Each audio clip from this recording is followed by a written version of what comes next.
예, 언제나처럼 오늘 하루 중 정치 뉴스 여러분들께 말씀드리고 함께 생각해보는 뉴스 인앤아웃으로 시작할 텐데요. 오늘도 이우영 아나운서 함께하겠습니다. 안녕하세요. 안녕하세요, 이우영입니다. 예, 어제는 덥고 오늘은 안 더워요. 네. 이게 도대체 무슨 조화죠? 정말 주말 동안 너무 더웠습니다. 그죠? 네. 축구했어요? 아침 새벽 6시 경기를 뛰었습니다. 근데 그때도 후텁지근하죠. 그때는 근데 오히려 딱 좋더라고요. 네, 정말 운동하기 너무 좋은 날씨였습니다. 요새 습하지 않아서 그래요. 아, 네. 이게 습해버리면 엄청나게 사실 더 덥거든요. 네. 그래서 제가 항상 얘기하는 게 우리나라 국민들이 좀 성질이 급하잖아요. 네. 이 이유가 뭐냐? 제가 볼 때에는 여름과 겨울의 이 기온 차이가 근 한 50도 차이 나거든요. 예? 30도 올라갔다 영하 10도 이하로 떨어지는 경우 많잖아요. 이 정도 차이 나는 나라는 전 세계에 제가 볼 때는 제가 알기로는 거의 없어요. 차이나도 그 정도 차이는 안 나나요? 안 해, 나 오늘 방송. 참 고마워요 그래도. 네. 나의 나이에 맞게 또 개그도 이렇게 쳐주려고 노력하고. 네. 근데 그 어쨌든 주말 그럼 어떻게 보내셨나요? 주말이요? 네. 주말에 저는 축구를 하고 결혼식을 다녀왔는데. 주말에요? 네. 토요일 날은 글 쓰고 저기 제자들이 와가지고 제자들이랑 저녁 먹고 네. 일요일 날은 제가 상가집에 좀 갈 일이 있어서 거기 갔다가 뭐 그렇게 보냈죠. 근데 뭐 하여간 덥긴 덥더라고요. 와, 토요일 날도 장난 아니더라고. 네. 근데 그 얘기 하는 게 아니었는데 이 기온 차이 이렇게 그러니까 기온 차이가 그런 걸 견디다 보니까 우리나라 국민들이 성질이 굉장히 급해진 거 아닌가 이런 생각도 들어요. 근데 진짜 있잖아요. 여름에 습할 때 더울 때 그때는 동남아보다 더 더워요. 많은 분들이 오해를 하고 계신 게 아프리카는 우리나라보다 더 더울 것이다 이러는데 지역에 따라 달라요. 아프리카도 선선하고 이런 데 많거든요. 아프리카에도 설산이 있죠. 그리고 그렇죠. 네. 다행이다. 난 또 무슨 개그 치는 줄 알고서 깜짝. 맞아요. 그렇죠. 근데 뭐 하여간 오늘 내일은 좀 선선하다고 그러더라고요. 정말 다행입니다. 네, 오늘 내일은 아마 그럴 거예요. 좀 이따가 기상캐스터한테 한번 물어보십시오. 네. 일요일에 야외 결혼식 갔다가 정말 혼쭐났습니다. 네. 그 결혼하시는 분들이 더 힘들겠다. 이 자리를 빌면서 조진혁 아나운서 결혼 축하드린다는 점 다시 한번 말씀드립니다. 예, 네. 내일은 오늘보다 좀 더 쌀쌀해지네요. 네. 수요일은 더 쌀쌀해지고. 네. 예, 쌀쌀. 저도 축하드립니다. 예. 네. 자, 여러분 날씨와 관련해서도 무슨 얘기든 하실 말씀이 있으면 우물정공구사오 샵 0945로 문자 보내주십시오. 그럼 제가 방송에서 최대한도로 반영해드리고요. 짧은 문자 50원, 긴 문자 100원의 유료 문자임을 말씀을 드립니다. 자, 그러면 지금부터 어떤 얘기부터 해볼까요? 네. 예, 말씀하세요. 첫 번째 소식 들어드리도록 하겠습니다. 그 사람이 왜 이렇게 주눅 들어하고 그래요? 그게 제가 이제 이 주변시가 넓은 편이라서 좀 잘 봅니다. 원래 주변시라고 얘기를 하니까 사람은 눈이 가운데 있잖아요. 네. 근데 동물들은 눈이 옆에 있는 게 가만히 보면은 가운데 있는 것 같지만 옆에 있는 경우가 많거든요. 그렇죠. 근데 이 옆에 있는 동물과 가운데 있는 동물의 사실은 이 습성이 달라요. 가운데 쪽에 몰려 있는 동물들은 집단을 이루고 사는 경우가 많아요. 왜 그러냐 하면 이게 아무래도 시야가 좁거든요.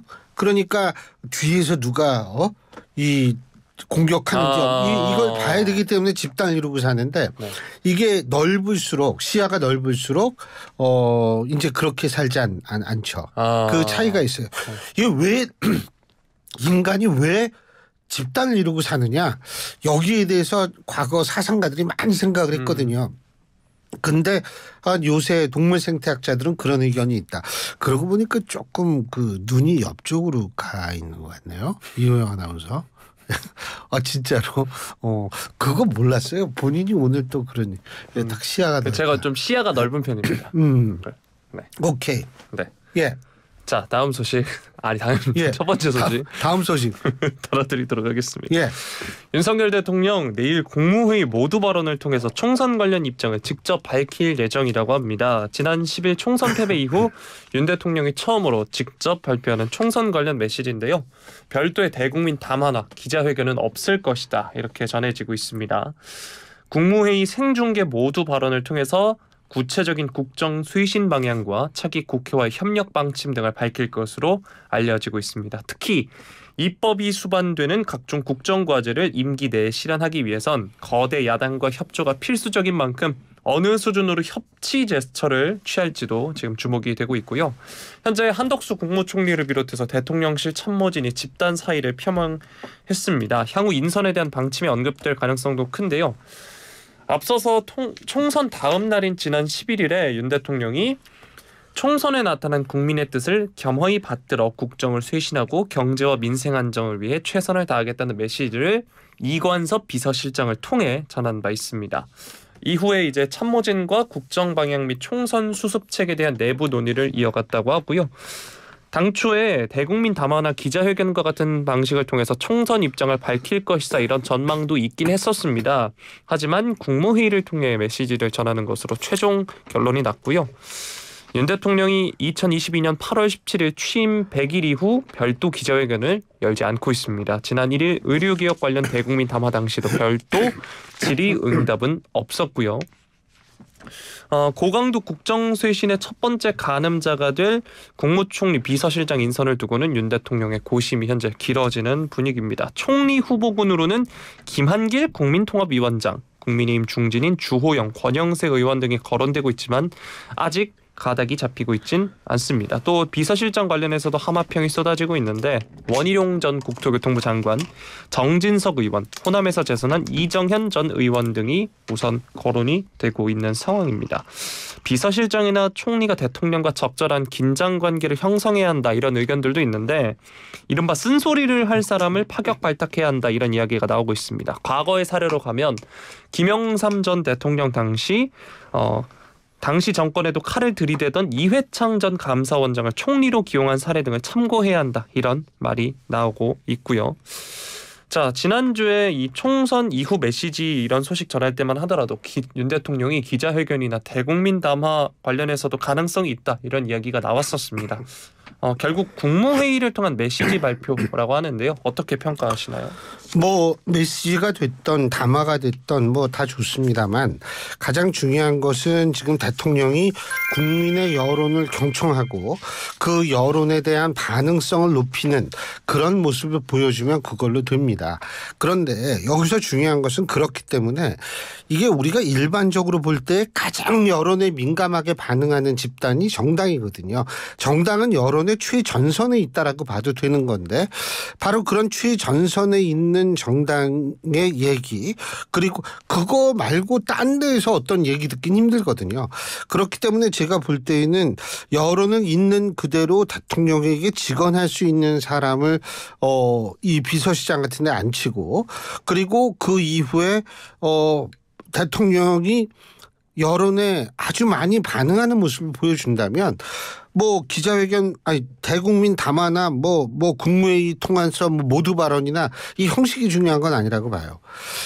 그런데 저는 사실 대통령이 좀 기자회견을 해야 된다고 봅니다. 이 기자회견도 하고 도어 스태핑까지 뭐 바라는 게 무리다. 그렇다면 한 달에 한 번이라도 정기적으로 기자회견을 하는 것이 저는 굉장히 중요하다라는 생각이 듭니다.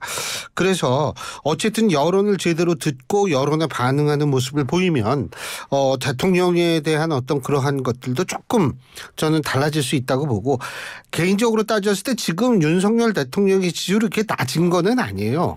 그런데 이게 문제가 되는 게 뭐냐 하면 이 반응성이 너무 늦어요. 이 대통령실이 그래서 내가 문제라고 맨날 얘기하는 게 제가 맨날 얘기하는 게 그거 아니에요. 지연된 정의는 정의가 아니듯이 늑장 대응은 수습이 아니다라고 제가 맨날 얘기하거든요. 근데 이게 맨날 무슨 일 터지면 늑장 대응을 해요. 한 템포 늦으면 그 수습이 그렇게 큰 본래 이 수습의 의미를 발휘하기가 힘들어요. 그래서 이제 그런 반응성을 높이는 방향으로 반드시 가야 된다. 예.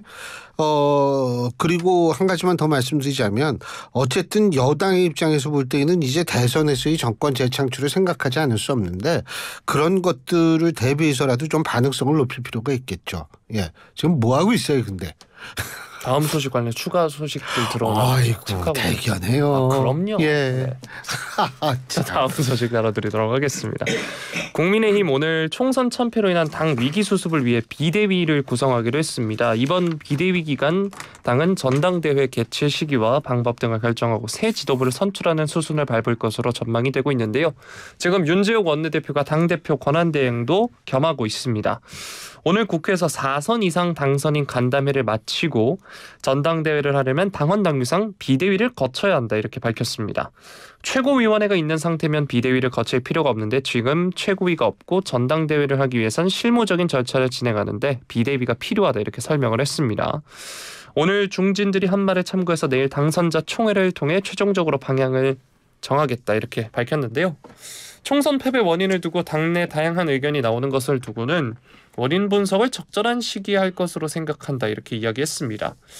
또 장동혁 사무총장, 박정하 수석대변인 사퇴에 따라 당분간 배준영 부총장이 사무총장 직무대행을 맡고요. 정희용 원내대변인이 수석대변인을 겸직하기로 했다. 윤 권한대행은 이렇게 설명하기도 했습니다. 자, 기존 비대위 체제로 총선을 치렀던 국민의힘인데 또다시 비대위로 갑니다. 이 소식 뉴스인 부탁드리겠습니다. 아유, 대한민국 정당은 다 전부 비대위 전문 정당이에요. 사실은 더불어민주당은 안 그런 거 아세요? 옛날에 더불어민주당도 맨날 비대위 하고 그랬어요. 그런데 제가 한 가지 분명히 말씀드리고 싶은 거는 일단 윤재욱 원내대표 체제로 가는 거는 당헌 당규상 그렇게 갈 수밖에 없어요. 그런데 이게 또 다른 사람 데려와서 비대위 꾸리고 이렇게 되면 저는 이건 좀 아니라고 봐요. 왜 그러냐. 이게요. 지금 졌잖아요. 아니 참패를 했잖아요. 참패를 했으면 어떻게 해야 되냐면 빨리 이걸 어떻게 수습을 하기 위해선 당내의 잡음을 최소화시켜야 돼요. 근데 자 7월 달에 전당대회 한다고 칩시다. 그러면은 그 7월 달에 전당대회 하는 거 그거 뭐 그때까지 얼마나 시끄럽겠어요. 더 새 규합한다 그러고 뭐 누가 나가네 누가 안 나가 이렇게 시끄럽게 될 거 아니에요. 그러면 참패한 데다가 시끄럽게까지 하다? 그러면은 국민들이 그래 져서 저럴 수 있을 거야 이렇게 이해하겠습니까? 전혀 아니죠.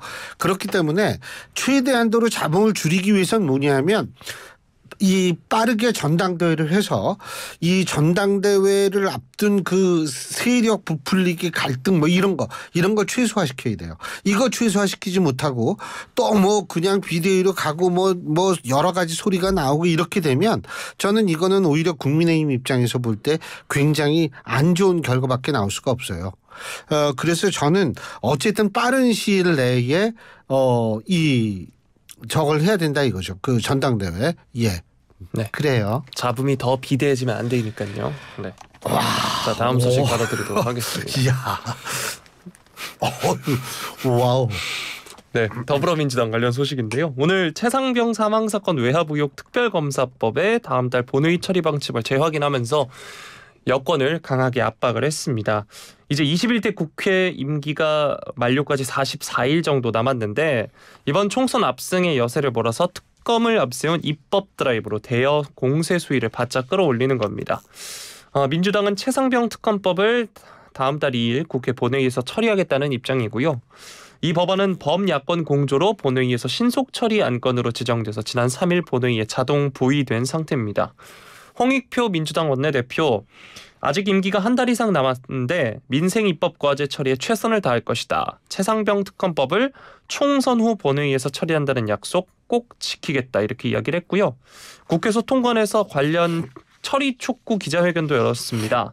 윤석열 정권과 국민의힘에 주어진 마지막 기회로 이 기회를 차버리면 더 큰 국민과 심판을 받는다 이렇게 말을 했습니다. 민주당은 최상병 사건 수사 당시 이종섭 전 호주 대사가 국방부 장관이었던 만큼 지난달 당론으로 발의한 이 전 대사의 출국 관련 의혹을 수사하는 이종섭 특검법 내용을 최상병 특검법에 반영한 수정안 처리도 검토 중이라고 합니다. 공수처에 의해 피의자로서 출국 금지된 이 전 대사의 출국 금지를 해제하는 과정에서 법무부와 외교부 등의 조직적 위법이 있었다고 주장을 하면서 지난달 당론으로 이종섭 특검법을 발의했는데 이 내용을 최상병 특검법에 집어넣어서 하나로 합친 수정안을 내겠다 이런 말입니다.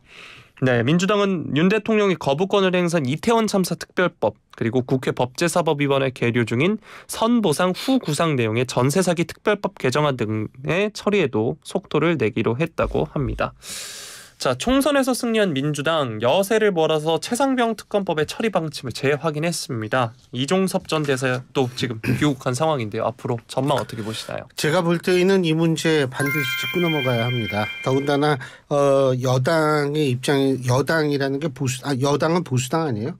보수당은 가장 중요한 게 안보라는 이슈를 등한시하면은 보수층이 다 떠나는 거고, 그런데 최상병 이슈라는 거는 당연히 이게 군 관련 이슈이기 때문에 안보와 어떤 식으로든 연결이 될 수밖에 없습니다. 그렇기 때문에 제가 볼 때에는 이 부분은 반드시 제가 볼 때는 털고 갈 수밖에 없는 상황이 아닌가. 더군다나 최상병 특검을 만일 거부를 하거나 이렇게 됐을 때에는 아마 지금 당내에서 좀 이탈표가 나올 가능성도 있어요. 그렇게 되면 더 타격을 입으니까 저는 합리적 선택을 해야 될 것 같다고 생각되고요. 최상병 특검은 그래서 뭐 제가 볼 때 이루어질 가능성이 높다라고 생각합니다. 또 한 가지 제가 말씀드리고 싶은 거는 이게 안보 관련 사안이라고 제가 말씀드렸는데 이 지난 4년에도 그렇고 앞으로 4년간도 민주당은 절대적인 입법 권력을 가진 정당으로 남게 됐는데, 그래서 제가 좀 드릴 말씀이 있어요. 그게 뭐냐면 지금 이란이 이스라엘을 공격했잖아요. 그죠? 근데 그게 우리랑 뭔 상관이냐. 기껏 생각하는 게 뭐냐. 뭐 우리가 생각하는 게 뭐냐. 야, 이거 기름값 오르는 거 아니야? 뭐 이런 건데 전혀 다른 문제라고 생각해요. 이거 우리 굉장히 아주 중요하게 생각해야 되는 문제인데 왜 그러냐 하면 첫째, 이게 세 가지가 북한이 배울 게 있어요. 이거 이란이 이스라엘 공습을 했다. 북한이 배울 게 뭘까? 첫째, 드론과 미사일을 동시에 쏜다 이거죠. 지난번에 그 하마스가 이스라엘 저거했을 때도 북한이 제가 볼 때는 배운 점이 있었을 텐데 이번에 또 배울 겁니다. 두 번째 배울 게 북한이 보는 게 뭐냐면 미국의 반응이에요. 근데 바이든 미국 대통령이 이스라엘 네타냐후 총리한테 전화해서 그러지 말고 그냥 좀 참아라. 그랬다는 거 아니에요? 네. 북한이 그거를 굉장히 주시하면서 볼 가능성이 있어요. 자, 일단은 전술 면에 있어서 드론과 이런 거를 동시에 이렇게 장거리 미사일을 동시에 공격을 하면 그러면 어떻게 되나. 이게요. 이번에 이스라엘은 99%를 막아냈어요. 근데 그게 아이언돔 덕분이라고 얘기를 하는데 사실은 아이언돔도 물론 중요한 역할을 했지만 영국과 프랑스와 미국 이 다국적군이 함께 미사일을 격추시키는데 저걸 했습니다. 그래서 그 도움을 줬습니다. 자, 그런데 이게 그렇게 도움을 줄 수 있었던 이유가 뭐냐면 이스라엘하고 이란은 멀리 떨어져 있잖아요. 그러니까 이게 날아오는 시간이 있지 않습니까? 근데 우리는 북한하고 딱 붙어 있어요. 그러니까 우리가 과연 아이언돔 그리고 에로 1, 2 소위 말하는 이스라엘의 방공망 시스템에서 그걸 하고 미국, 영국, 프랑스가 다 도와줘서 막아냈다고는 하지만 과연 우리는 그럴 수 있을까? 저는 이 점은 굉장히 주목해야 된다고 보고, 미국 같은 경우에 지금 대만도 신경 써야 되고 우리도 신경 써야 되고 중동 신경 써야 되고 신경 써야 될 게 한둘이 아니에요. 북한은 바로 그런 점을 또 노릴 수도 있어요. 그렇기 때문에 이러한 것들을 종합적으로 우리가 파악을 해가지고 지금 정말 대한민국 국회에서는 뭐를 해야 되냐 하면 비상시에 지금 이스라엘을 보고 우리가 어떻게 대비해야 되느냐를 머리를 맞대고 해도 지금 모자랄 판이에요. 예? 근데 지금 사실은 그건 여당도 그렇고 야당도 그렇고 글쎄 과연 대한민국의 지금 어떤 닥칠지 모르는 불확실한 미래에 대한 대비를 어느 정도 하고 있는지 난 이 사람들한테 한번 물어보고 싶어요. 월급을 1억 6천만 원가량 받으면서 과연 뭐를 하고 있는지, 그들이 말하는 대한민국 미래는 뭔지 그게 궁금해지는 순간입니다. 전 그래서 최상병 특검도 굉장히 중요하죠. 예? 과거를 제대로 해결하지 못한 미래도 없다. 오케이. 그것도 하자 이거예요. 하지만 지금 이스라엘이 이 이란의 공격을 받고 나서 어떻게 나올 것인가라는 것뿐만이 아니고 거기에서 북한이 이렇게 제가 지금 말씀드린 걸 배워가면 어떡할 건지 거기에 대한 대비는 뭔지 이제 답을 내놔야 되는 거 아닌가라는 생각이 듭니다. 아, 참 큰일 날 뻔했네. 내일부터 뭐 하는지 알아요? 내일 청취율 조사 기간입니다. 내일부터. 알고 있었어요? 그럼요. 알고 있었는데 왜 아까 가만히 있었어요? 내일부터 하시는 줄 알았죠. 아니 내일 우리가 5시니까 오늘부터 얘기를 해야죠. 여러분 관심이 없어. 청취율 조사 기간입니다. 02로 시작되는 전화 오면 받으셔서 YTN 라디오 특히 뉴스 정면 승부 잘 듣고 있다. 이호영 아나운서 목소리가 참 좋더라. 잘했어요. 이렇게 얘기해 주시면 됩니다. 얘기 잘했어요. 네. 여러분 제가 여러분한테까지 부탁드릴 게 있습니다. 지금 이 승부자 들어가는 프로그램이 비슷한 시간대에 2개가 있어요. 신율의 뉴스 정면 승부하고 또 다른 프로가 있는데 이거 헷갈리실까 봐 제가 말씀드리는데 이게 뭔 승부였지? 승부 얘기하지 마시고 신율 얘기하시면 헷갈리지 않습니다. 예? 신율의 뉴스 정면 승부인데 이게 신율을 일단 기억해 두세요. 이거 이게 왜냐하면 지난번 진짜 있었어요. 어떤 정치인이 항의를 한 거야. 근데 우리 방송에서 그런 일이 없었거든요. 네. 방송이 헷갈린 거예요. 예? 그래가지고 그런 일이 있었는데 여러분 어쨌든 반드시 신유를 기억하시면 돼요. 그러면 그쪽에서 이렇게 봐가지고 체크해 주니까요. 어쨌든 꼭 좀 부탁드립니다. 그리고 내일부터 커피 쿠폰이 드리는 행사도 있어요. 우리가 보도 프로그램이기 때문에 커피 쿠폰 안 되는데 요 기간만은 저희가 되거든요. 그러니까 여러분 많은 참여를 부탁드리고 좀 전화를 기다려 주십시오. 네, 여러분 뉴스도 가져가시고 커피도 가져가세요. 네. 야, 자 마지막 소식 다뤄드리도록 일치월장하고 있어요. 네. 이번 총선 총선 비례대표를 뽑는 정당 투표에서 무효표가 역대 최다인 131만 표가 나왔다고 합니다.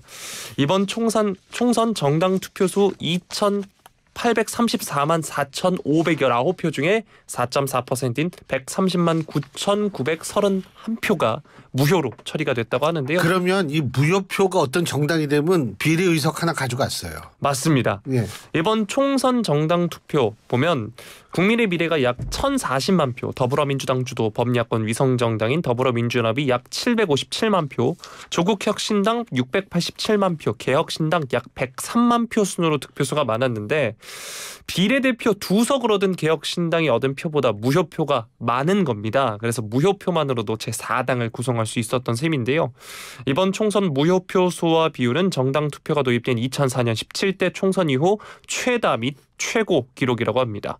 준연동형 비례대표제가 도입되기 전인 2015년 20대 총선까지만 해도 정당 투표 무효표 수는 100만 표를 넘은 적이 없다라고 합니다.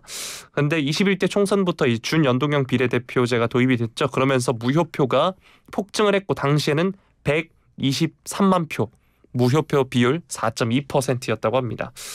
자, 이번에 또 비례 출마 정당 수가 굉장히 많았죠. 또 그래서 더 이야기가 나오는데 무분별한 비례정당 난립, 선거의 희화화, 꼼수 위성정당 재현 등에 실망해서 무효표를 던지는 유권자가 많았을 것이다. 이런 추측도 나오고 있습니다. 네, 무효표가 역대 최다라는 소식 뉴스인 부탁드리겠습니다. 아니 이왕 어차피 코미디판이 됐는데 전 세계가 다 웃어요. 50cm 넘는 투표용지 보고서 어차피 판 이렇게 됐는데 이왕이면 있잖아요.